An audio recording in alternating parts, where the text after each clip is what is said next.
That is okay. We are live on Facebook and YouTube. So that is good enough. Good afternoon. Thank you for joining me. Those that are joining me, whether you're joining me live or on the replay, I want to thank you for taking the time to join me. And this session, we're going to be talking about three things that you could do within your business to grow your business without the overwhelm.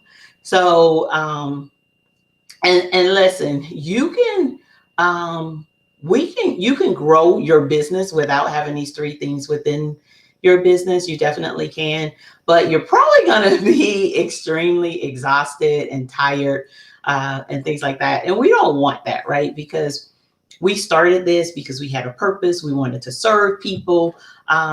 And we still want to have a life and be able to spend time with our family and things like that. So, um, I got an error. But anyway, so we still want you to be able to have some type of balance within your life.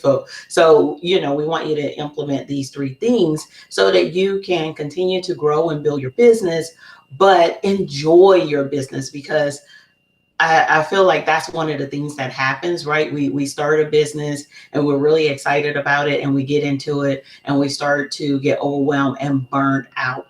And then we don't enjoy it as much as we, used to. So I want to talk to you about those three things, and we'll go ahead and get started. So to quickly introduce myself, my name is Tanya Harrison. I am CEO and founder of Signal Partners. And then also founder of Savvy Operations Society, which is a membership that I created for small businesses to have access to the resources that they needed to build, grow, and scale their business. So it helps you in the different phases of your business. But I want to talk today specifically about three things that you could do in your business so that you can, like I said, continue to grow your business without the overwhelm. All right, so let's dig into it. The first thing, and you've probably heard this before, but I'm going to break it down a little bit more. The first thing is to standardize your business. And when I say standardize your business, it goes beyond having things in an organized way, right? So you definitely want to do things like organize your files and your digital files, how you house them, where you keep them, who has access to them, all of those things like that. But when we're talking about standardizing your business, you want to have a consistent and methodical way of doing things. And you want to standardize almost everything within your business, right? So one of the things, the biggest thing that you could do is to standardize your workday. You want to be able to have a winning workday. And one of the biggest ways that you could do that is by setting the tone. You know what I mean? Planning out your day. What is it that you're going to do, when you're going to do it, how you're going to do it, all of those things, right? So I remember when I first had my kids, they were extremely young, you know what I mean? And people told me that it was best if I kept them on a schedule. So initially I was kind of like, like I don't want to be one of those moms where, everything is planned and everything is structured and stuff like that. But I have to say, that was one of the best pieces of advice that I have ever received as a parent. Because once I had a schedule and everything was laid out for my kids, things just flowed so much easier, right? From the time we got up in the morning, what we did, you know what I mean, in the morning to get them off to school. When I picked them up, what did we do? You know what I mean? So they knew, they came in the house, they used the bathroom, changed their clothes, got a snack, did their homework if it wasn't done in aftercare. It was a process, right? And it was a standard way of doing things. And we did this every morning, every evening, and it just made things flow so much easier. The same thing happens for us in our workday, right? What we do in our workday, how we do things in our workday, it really matters. So the last thing you should be doing is getting up and going and just starting your day, you know what I mean? Just automatically starting your day. You should have a plan for it. And that plan should probably start the night before, where you are actually saying what it is that you want to accomplish, you know what I mean, in the morning or the next day. But kind of laying out that plan for when I get to my desk, here's what I'm going to do. But I would even say start before then, right? Start from the beginning. Start when you wake up. What is my morning routine? What do I do every morning? When I get to my desk, what do I do? Here are things that I'm going to work on. Here's how my day is going to look. That takes off so much pressure, you know what I mean? So I don't have to worry about jumping from this thing to that thing to that thing to that thing. I have a organized way of doing things, and this is how I do it every single day. So, planning your day, creating that winning day, that's one of the things that you want to standardize. Another thing when we're talking about standardizing, how you house things on your desk. I have found that as small as this seams is really huge, right? So I know if I need a pen, I go to the right because it's over here. I have my filing cabinet over here, which houses any paper files that I have. Like just having things, in a way where I could easily assess them makes a huge difference. So think about your business. Think about the things that you do within your business and how you can standardize things. You want to promote consistency so that you're doing the same thing over and over again, where it gets to the point where certain things, because not all things, certain things I don't really have to think about. It's just an automatic way of doing things. So that's number one. The very first thing you want to do is standardize. I'm talking about from your processes to your day, to organizing your files, to your desk, everything. Just a standard way of doing things. Number two, the second thing that you want to do is once you have everything standardized, now you can jump into automating. So I know a lot of people try to automate, right? And I'm one that pushes I can't even say it, automation. I'm one of those people, automate, automate, automate. And I'm always saying to automate because that helps you to save time, right? But you can't automate if you don't have a process, right? So say for instance, you want to automate your onboarding process. Every time you onboard a client, you want that to be an automated process, but you got to have a process in order to automate it. So that's why the first thing you do is you're going to standardize, organize, create a process, whatever you want to call it. You're going to do that first, and then you're going to start to automate, right? Because you'll clearly be able to see some of the things that you do over and over again, and it'll be easy for you to determine where that automation should take place. So for instance, if I know that I post on social media every day or 4 times a week, whatever it is, then I'm probably going to get a scheduler. I need to invest in getting a social media scheduler so I can plan that out. I can load up my content and it can automatically post, right? That's something that I may do. Or if I am a coach or a service-based business, I notice that I'm making a lot of appointments. I'm probably going to invest in a scheduler to help me automate that process so I'm not going back and forth with people. So once you do step one, then it's easier to start automating. The first thing you want to do is you want to automate some of those repetitive tasks, the things that you're doing over and over and over again, right? And this serves as two purposes. Number one, it promotes efficiency, of course, because now I don't have somebody sitting there doing it, right? And then the second thing that it does is that it saves, well, aside from efficiency, it promotes consistency and improves quality because I don't have to worry about as many mistakes. And because it's automated, it automatically happens over and over again.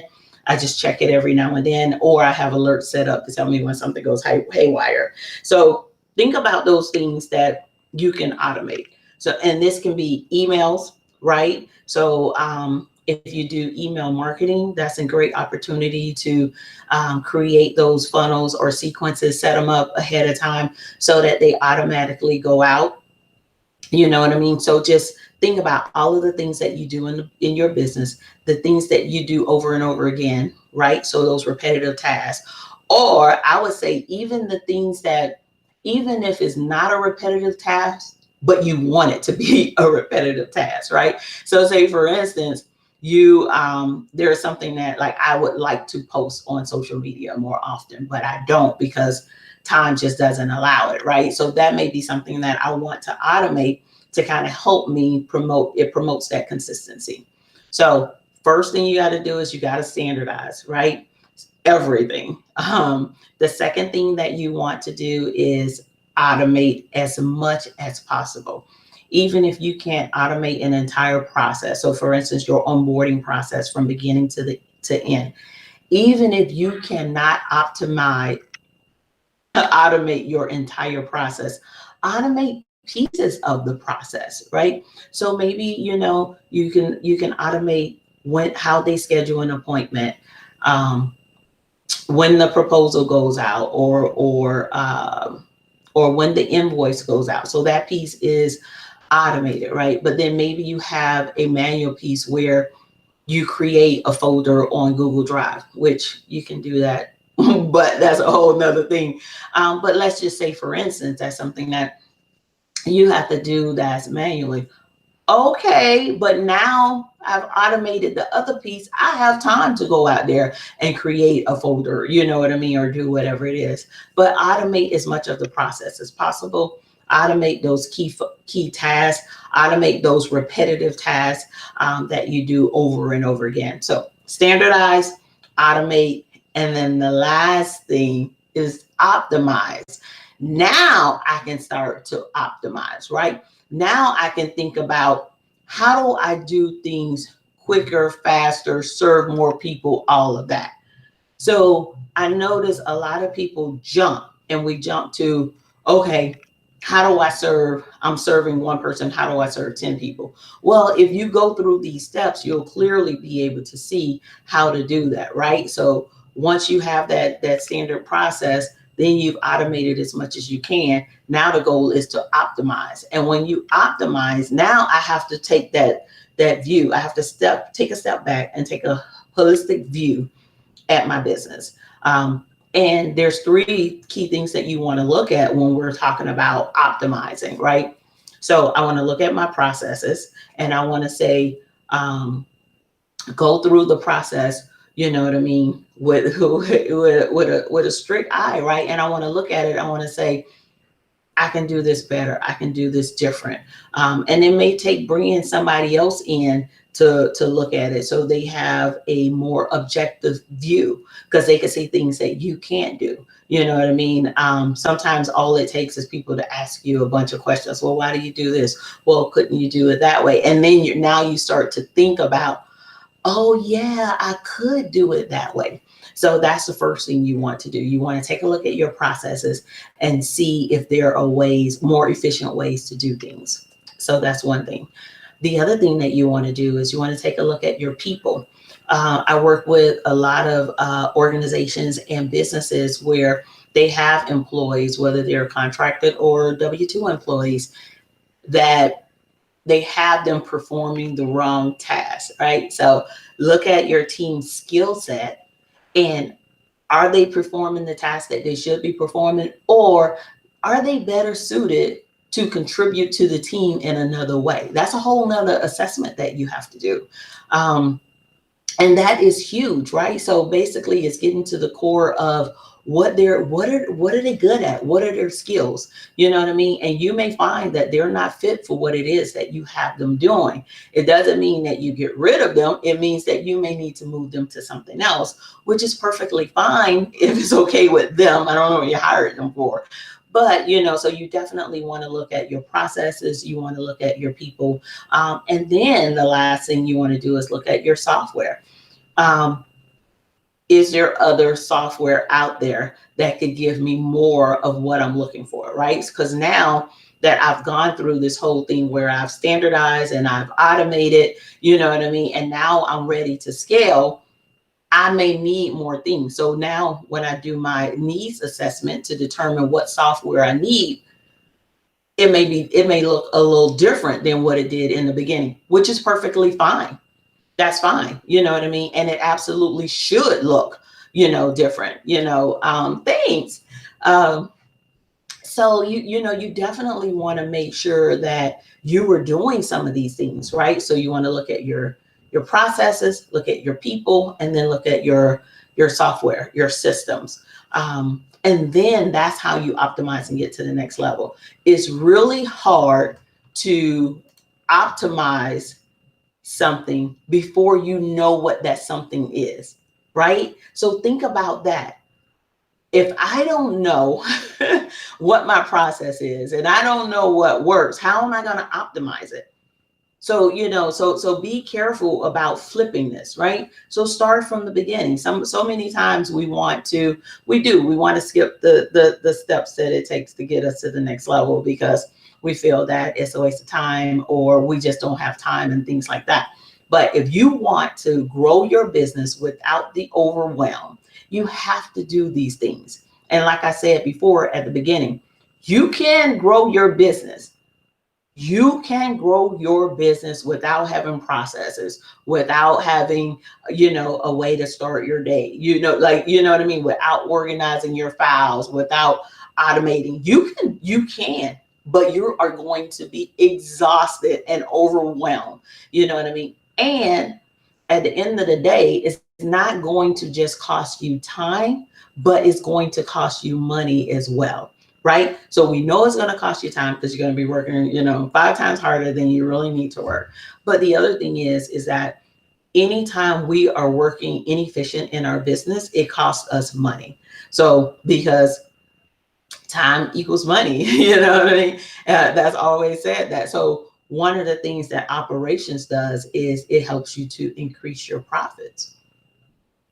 It helps you to increase your profits, right? Because you're saving time, you're saving money. You're not spending a lot of time and money doing things that you probably don't need to be doing or shouldn't be doing. So standardize, automate, optimize. Those are the 3 things that you need to have in your business in order to grow your business without being overwhelmed, right? So just think about it. If you create just one thing, if you just create a winning workday, you win. You win. If you could figure out how to get more done in a day, and I mean not working 20 hours a day, right? A regular work day. If you could figure out how to get more done, right there, you're already on the path to winning. So start there. Start with your work day. At the end of the day, today, before you end today, write down 3 things that you want to accomplish for tomorrow. A minimum of 3 things. Already have a plan for tomorrow before it gets here. Something may happen and you have to change it. Okay, but what if nothing happens? You have a plan. When you sit down to your desk to work, you know exactly what it is that you're going to be working on. I guarantee you're going to be more productive, right? And then you start to eliminate distractions and all of that stuff like that. So start there if you don't know where to start, right? Start there. Start with your processes. If you don't have processes in place, create those. There's so many different things that you could do in the area of standardization.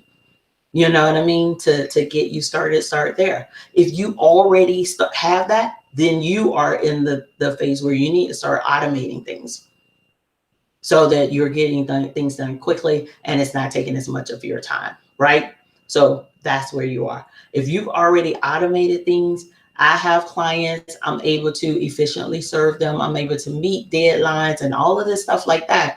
Then the next thing you want to do is you want to optimize because you want to get to the point where you can serve more people, right? Because we don't ever want to get to the point where we're turning people away. You want to be able to serve more people. So now you're at the point where you need to start optimizing your organization, right? So I have on the screen, if you want to get weekly ops tips, you can text time to 954-513-4555. And every Monday I shoot out a little text message just giving you an ops tip for the week. All right. So if you have any questions at all, let me know. Thanks for joining me. I really appreciate your time.